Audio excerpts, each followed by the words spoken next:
Hello everyone, class 9 subject civics का chapter 4 चुनावी राजनीति, इसका पहला पार्ट है। इसके पहले मैंने 3 चैप्टर तक पढ़ाया। 3 चैप्टर में हमने संविधान निर्माण के बारे में जाना था कि आखिर संविधान निर्माण की आवश्यकता क्यों पड़ती है। अब इसमें जैसे कि इसके टाइटल से पता चल रहा है कि चुनावी राजनीति यानी संविधान में चुनाव का प्रक्रिया जो की जाती है वो आखिर क्यों की जाती है, किस वजह से ये प्रक्रिया की जाती है कि वो एक देश लोकतांत्रिक देश बन जाता है। अब इसी अध्याय में हम लोग इसके बारे में जानेंगे। तो सबसे पहले इसके परिचय यानी इस लेसन का चुनावी राजनीति का हम लोग परिचय जान लेते हैं। तो अभी हमने लिखा है अध्याय 1 में हमने देखा कि लोकतंत्र के लिए यह ना तो संभव है ना ही जरूरी कि लोग सीधे शासन करें।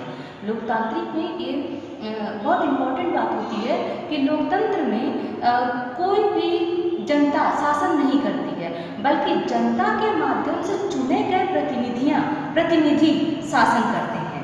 हाँ, और उन्हीं के माध्यम से हमारा पूरा देश चलता है। चाहे वो राज्य के जरिए राज्य में हम मंत्री को चुनते हैं और केंद्र सरकार में प्रधानमंत्री को, और उसी के जरिए प्रधानमंत्री इसके जरिए मंत्री अपना पूरा शासन यानी राज्य की बात को संभालते हैं। आइए हम लोग आगे बढ़ते हैं। हमारे समय में लोकतंत्र का सबसे आम स्वरूप अपने प्रतिनिधियों के माध्यम से शासन चलाने का है। यानी कहने का तात्पर्य यह है, इसके पहले भी बताया था मैंने कि चुनाव में हम लोगों के द्वारा कोई भी किसी भी प्रतिनिधि को चुना जाता है और उसके माध्यम से वो पूरे शासन का बागडोर संभालता है। तो इस अध्याय में हम लोग इन चीजों का अध्ययन करेंगे। आइए देखते हैं। पहला है लोकतंत्र में चुनाव क्यों जरूरी और इसकी उपयोगिता क्या है। यानी हम लोग इस अध्याय में पढ़ेंगे कि लोकतंत्र में आखिर चुनाव क्यों किया जाता है और इसकी उपयोगिता यानी ये चुनाव क्यों उपयोगी है, इस अध्याय में हम लोग पढ़ेंगे। दूसरा पॉइंट है विभिन्न दलों की चुनावी प्रतिद्वंदिता किस तरह लोगों को लाभ पहुंचाती है। हम सभी जानते हैं कि हमारे देश में एक से अधिक दल है। आखिर एक से अधिक दल होने का जनता को क्या लाभ पहुंचता है। हाँ, ये भी हो सकता था कि सिर्फ एक दल ही रहे और उसी दल के माध्यम से सारे देश का शासन चलाया जाए। क्यों बहुदल है, क्यों बहुत ज्यादा दल है, जिसकी वजह से शासन चलाने में परेशानी भी आती है, हर एक का जवाब देना पड़ता है। आखिर क्यों इसकी प्रक्रिया क्यों की गई, संविधान में क्यों रखा गया कि एक से अधिक दल भारत में रहे। इसके बारे में हम लोग प्रतिद्वंदिता यानी चुनावी प्रतिद्वंदिता यानी एक दल का जो बहुमत में है और जो विपक्ष में है उसकी क्यों जरूरत है, उसकी क्यों आवश्यकता है, इस अध्याय में हम लोग देखेंगे। किन चीजों के कारण कोई चुनाव लोकतांत्रिक होता है। बहुत इंपॉर्टेंट बात है कि कोई भी चुनाव जब होता है तो वो किन किन वस्तुओं के कारण होता है, इस अध्याय में हम लोग देखेंगे। अब लोकतांत्रिक गैर लोकतांत्रिक चुनाव का अंतर यानी लोकतांत्रिक यानी लोगों के द्वारा चुने गए प्रतिनिधि और राज्यतांत्रिक यानी राजा जो राजतंत्र होता था उसके में अंतर भी हम लोग यहाँ इस अध्याय में हम लोग पढ़ेंगे। अध्याय के बाकी हिस्से में यानी इसके अलावा भी हम लोग कुछ और अध्ययन करेंगे। अध्याय के बाकी हिस्से में हम इन्हीं पैमानों के आधार पर भारत में हुए चुनाव का मूल्यांकन करेंगे। इस क्रम में हम चुनाव के प्रत्येक चरण यानी विभिन्न चुनाव क्षेत्रों की सीमा निर्धारण में से लेकर चुनाव परिणामों की घोषणा तक पर नजर डालेंगे। हर चरण में हम यह सवाल पूछेंगे कि क्या होना चाहिए और प्रत्यक्ष चुनाव में क्या होता है। अध्याय के आखिर में हम इस पर सवाल पर विचार करेंगे कि भारत में हुए चुनाव निष्पक्ष और स्वतंत्र ढंग से हुए हैं या नहीं। यहाँ हम निष्पक्ष स्वतंत्र चुनाव कराने में चुनाव आयोग की भूमिका पर भी विचार करेंगे।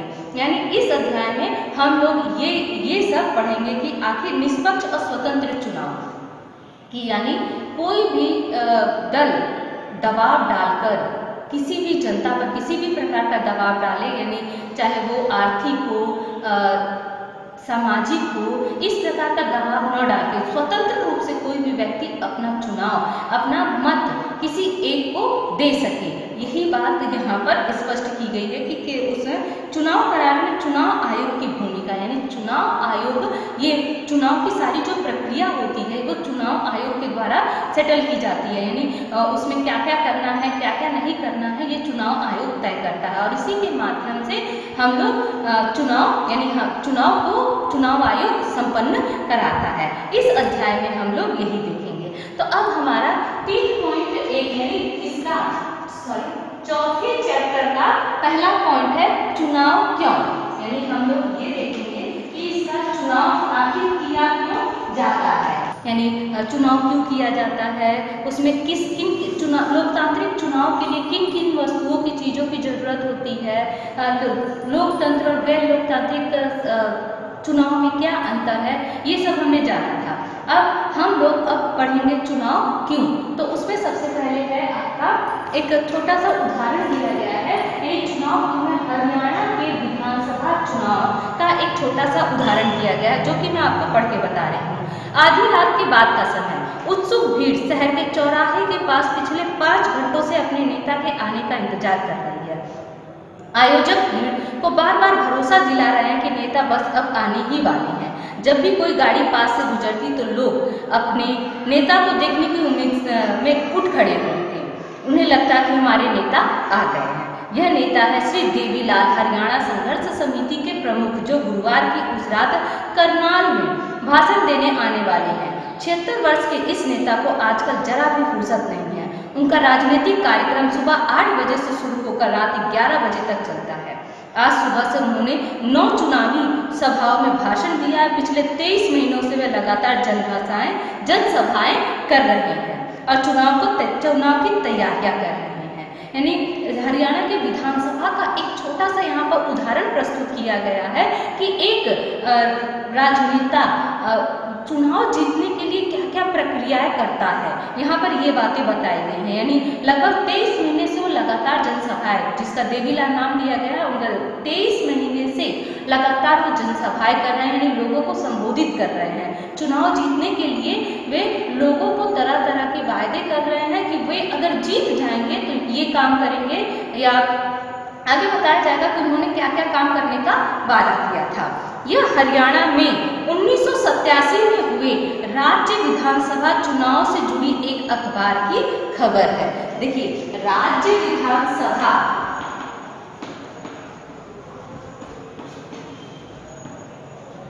राज्य विधानसभा 1987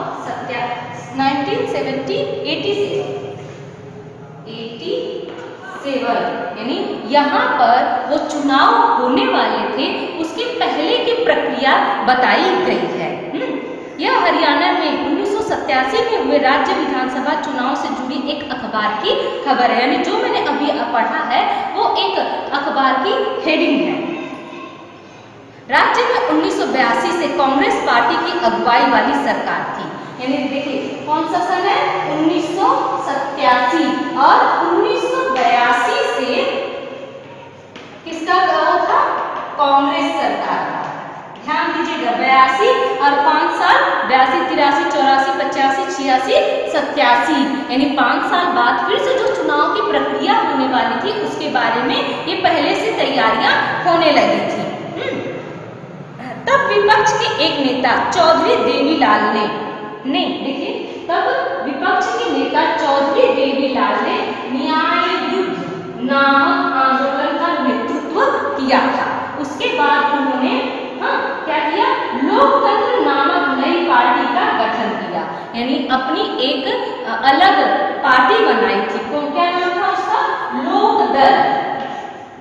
उनकी पार्टी में चुनाव में कांग्रेस के खिलाफ अन्य विपक्षी दलों का मिलाकर मोर्चा बनाया, यानी लगातार 5 सालों तक से कांग्रेस की पार्टी बन रही थी, इसके खिलाफ उन्होंने अन्य पार्टियों को मिलाकर एक लोकतंत्र नामक पार्टी का आयोजन किया था।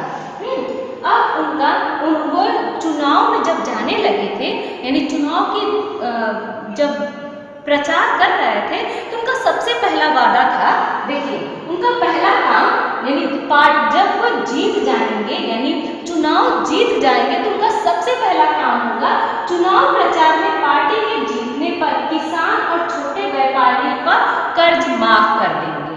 उनकी क्योंकि सबसे पहला यही वायदा किया गया था। अब यही उनकी सरकार का पहला काम होगा।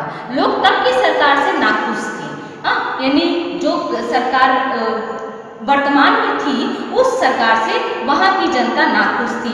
देवीलाल के इस किए गए वायदे से वे सब प्रसन्न हुए और उन्होंने यानी उनकी तरफ आकर्षित हुए और उन्होंने उस साल देवीलाल की पार्टी को जिता दिया। वे देवीलाल के वायदे की तरफ आकर्षित हुए, इसीलिए जब चुनाव हुए तो उन्होंने लोकदल और उसके सहयोगी दलों के पक्ष में जमकर वोट किया। यानी चुनाव में जो वादा किया गया था उस वादे के मद्देनजर रखते हुए उन्होंने उस पार्टी को यानी देवीलाल के लोकदल पार्टी को जिता दिया। लोकदल और उसकी सहयोगी पार्टियों को राज्य विधानसभा की 90 सीटों में से 76 पर जीत मिली। लोकदल को अकेले ही 60 सीटें मिली। यानी ध्यान दीजिएगा, पूरी टोटल कितनी सीटें थी? 90, और इसमें से लोकदल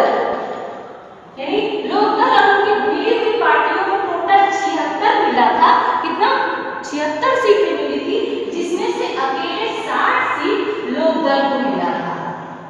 यानी लगातार वो जो 23 महीने से जनसभाओं को आयोजित कर रहे थे उसका परिणाम उन्हें मिल गया था और इसे स्पष्ट बहुमत मिला। कांग्रेस के हाथ तक सिर्फ 5 सीटें मिली।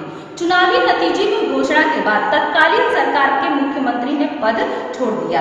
यानी होता भी यही है कि जब कोई चुनाव होता है तो उसके बाद जीतने वाली पार्टी को उसके प्रमुख को वहां का मुख्यमंत्री बनाया जाता है।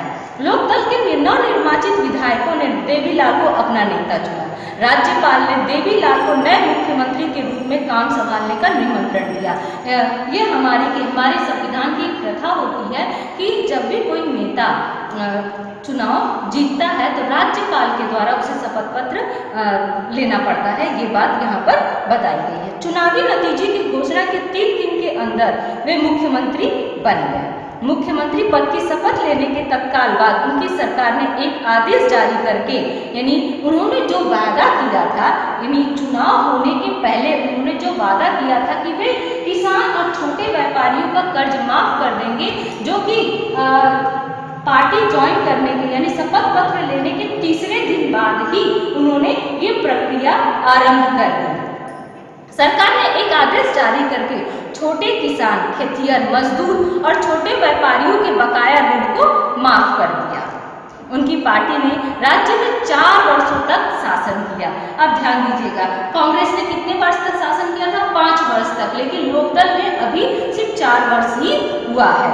उनकी पार्टी ने राज्य में 4 वर्षों तक शासन किया। अगले चुनाव 1991 फिर से आप नोट करेंगे, यानी 1982 से कांग्रेस का सरकार था, जो कि 1987 में से 1991 तक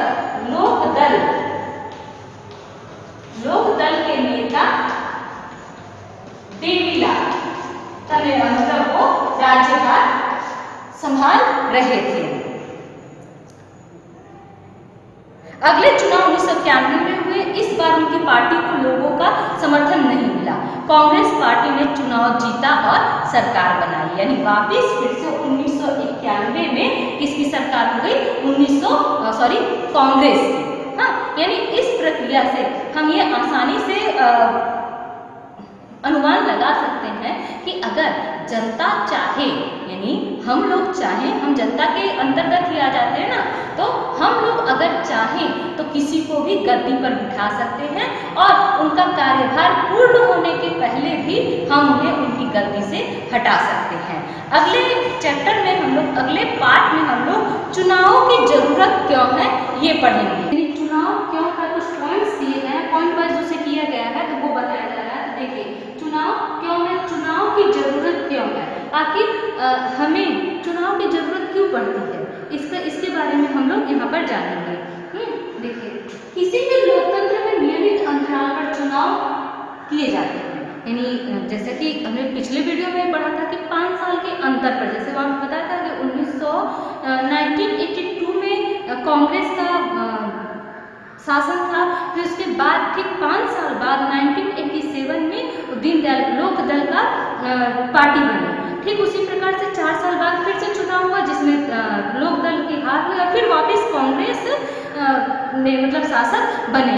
इस तरह से एक प्रक्रिया चलती रहती है। तो यहाँ पर भी वही बताया जा रहा है कि लोकतंत्र में नियमित अंतराल पर चुनाव किए जाते हैं, यानी एक निश्चित समय पर वो चुनाव किए जाते हैं।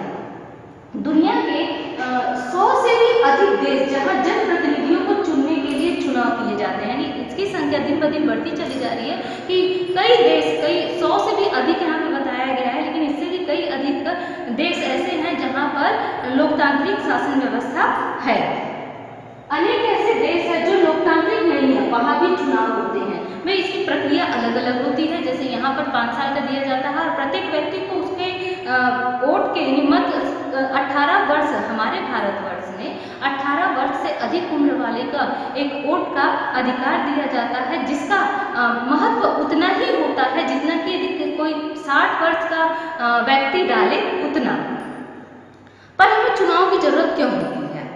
आइए बिना चुनाव वाले लोकतंत्र की कल्पना करें, यानी हमें इस चुनाव प्रक्रिया की जरूरत क्यों पड़ती है ये हम लोग जानेंगे। यदि बिना चुनाव किए ही अगर हम जनप्रतिनिधि चुने तो क्या होगा?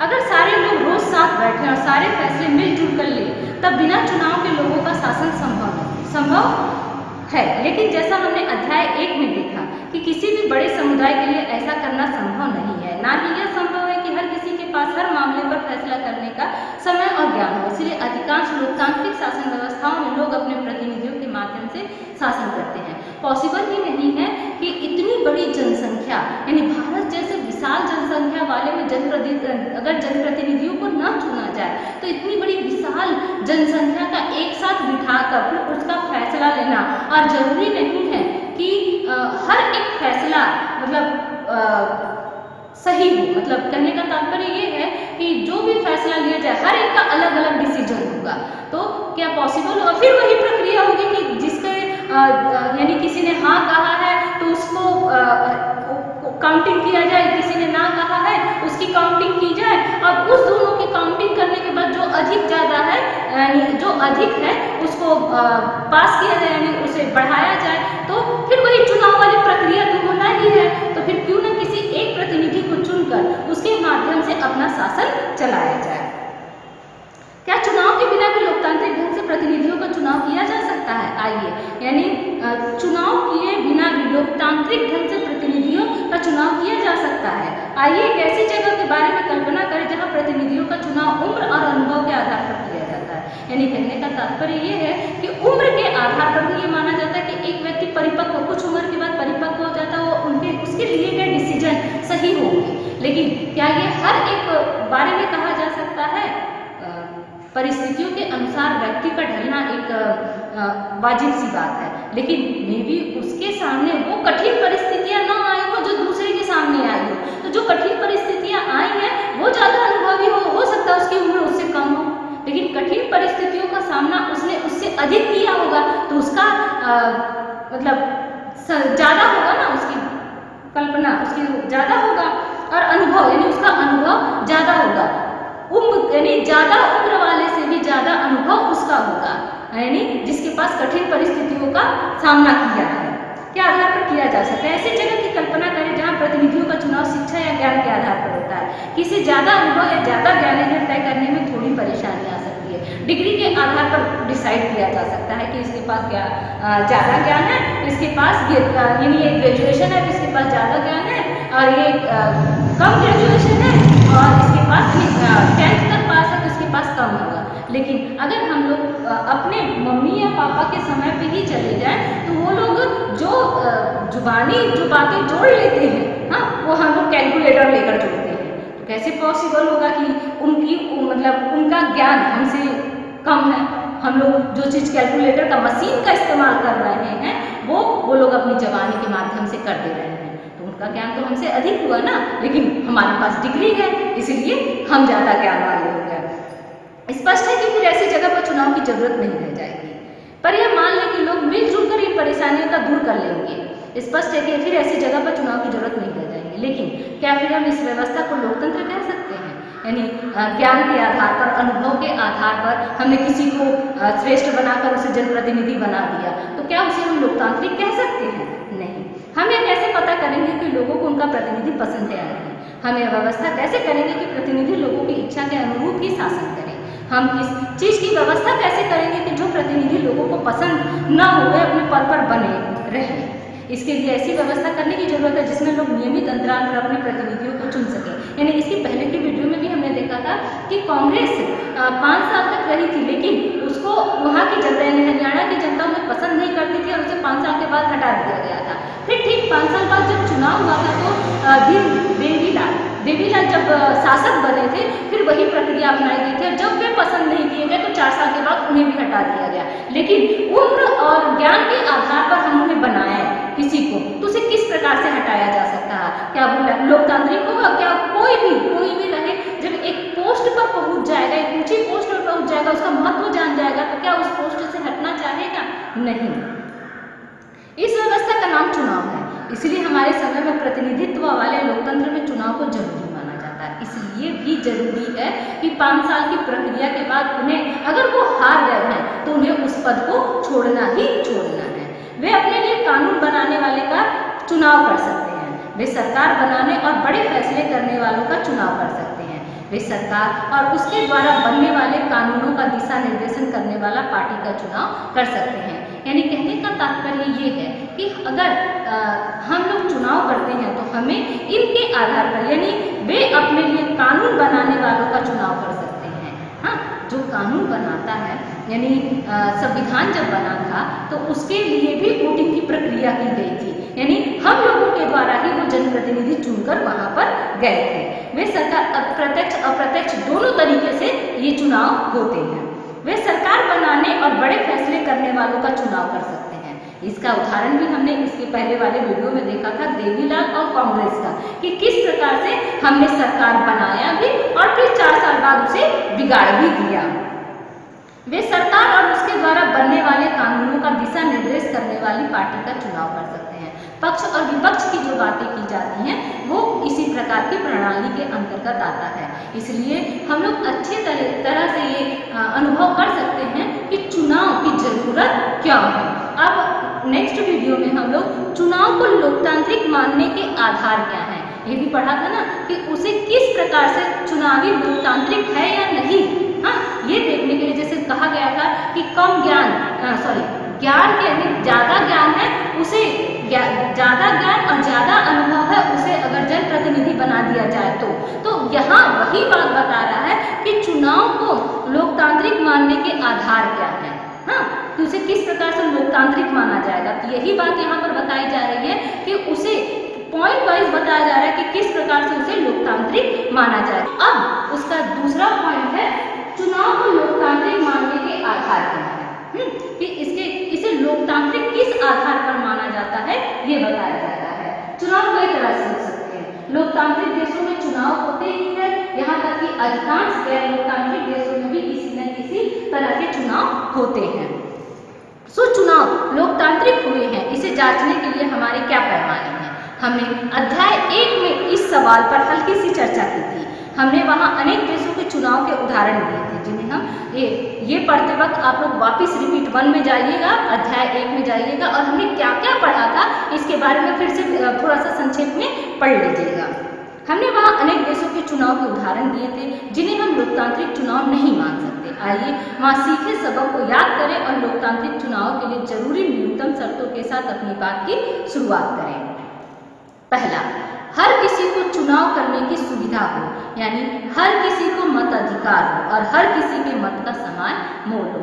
ये भारतवर्ष का लोकतांत्रिक देश जहाँ पर भी है वहाँ पर ये माना जाता है कि एक विशिष्ट उम्र है। हमारे यहाँ 18 वर्ष है, तो एक 18 वर्ष पूर्ण होने के बाद उसके मत को वही मतलब उसका मोल बराबर हो, यानी हर एक के बराबर उसका मोल माना जाए। दूसरा, पहला ये था, यानी पहला था हमारा क्या, मत, वोट। अब दूसरा समान मूल्य, यानी हर एक से बराबरी का वोट। दूसरा, चुनाव में विकल्प उपलब्ध हो, पार्टी और उम्मीदवारों को चुनाव में उतरने की आज़ादी हो और वे मतदाताओं के लिए विकल्प पेश करें। यानी जैसे इसके पहले भी हमने जब परिचय पढ़ा था तो हमने पक्ष और विपक्ष देखा था, तो आखिर क्यों, यानी कौन अच्छा है, भाई जाहिर सी बात है कि हमारे हाथों की पांचों उंगलियां भी बराबर नहीं होती हैं, तो हमें ये जानने की ज़्यादा ज़रूरत होती है कि यानी कौन अच्छा है और कौन बुरा है। हाँ, तो इसके लिए वहाँ पर विकल्प मौजूद हो, यानी विकल्प होंगे तभी तो हम उसके आधार पर, नहीं तो अगर एक ही बंदा खड़ा है तो सबको जाहिर सी बात है सबका वोट उसी को जाना है, या हो सकता है नहीं भी दे आदमी, क्योंकि जब एक ही विकल्प दिया गया तो वही उसी को जीतना है। तो इस प्रकार से ये ऐसा ना हो, प्रत्येक उम्मीदवार यानी वहाँ पर उम्मीदवारों की संख्या भी अधिक हो और वे मतदाताओं के लिए विकल्प पेश करें। चुनाव में क्या है, दूसरा, चुनाव में विकल्प उपलब्ध हो, यानी जो पक्ष और विपक्ष वाली बातें की जा रही हैं वो बातें, यानी एक से अधिक पार्टी वहां पर हो। तीसरा, चुनाव का अवसर नियमित अंतराल पर मिलता रहे, नए चुनाव कुछ वर्षों में जरूर कराने चाहिए, यानी उसका जो चुनाव का एक पीरियड होता है ना, चुनाव का अवसर 5 साल का, हम लोगों के यहाँ 5 साल माना जाता है, हाँ, यानी 5 साल के अंतराल के बाद चुनाव होने चाहिए। हमारे देश में ये सुविधा दी गई है कि 5 साल के अंदर हमें लगता है कि वो शासक ठीक नहीं है तो उसे उसके पद से हटाया भी जा सकता है। चौथा, लोग जिसे चाहे वास्तव में चुनाव उसी का होना चाहिए, यानी प्रतिनिधियों का, यानी जनता के आधार पर चुनाव हो।